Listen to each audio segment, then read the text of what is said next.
والله والتفقه في الدين والتعلم والسؤال عما أشكل والمحافظة على ما أوجب الله والحذر مما حرم الله. وأهم شيء بعد الشهادتين هذه الصلاة المحافظة عليها والطمأنينة فيها وأداؤها في الجماعة في جميع الأوقات مع أداء الزكاة كما أمر الله وصوم رمضان كما أمر الله والحج مع الاستطاعة مع بر الوالدين وصلة الرحم والحذر من كل ما حرم الله والتواصي بالحق والتواصي بالصبر والأمر بالمعروف والنهي عن المنكر. هذه وصية الجميع وصيته يعمل بقوله تعالى والمؤمنون والمؤمنات بعضهم أولياء بعض يأمرون بالمعروف وينهون عن المنكر ويقيمون الصلاة ويؤتون الزكاة ويطيعون الله ورسوله أولئك سيرحمهم الله إن الله عليم حكيم.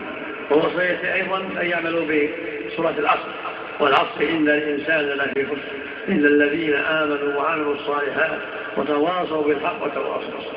ووصل الجميع بالعمل بهذه السورة والتواصي بما أوجب الله والحذر مما حرم الله. صدق الله جميع التوفيق والهداية صلاح النية والعمل. صلى الله وسلم على نبينا محمد وعلى آله وصحبه. نستودع الله من عشنا نبجله ويا إمام الهدى في ذمة البري رحلت عن هذه الدنيا التي لعبت بنا إلى جود رحمن وغفاري رحلت عن هذه الدنيا التي لعبت بنا إلى جود رحمن وغفاري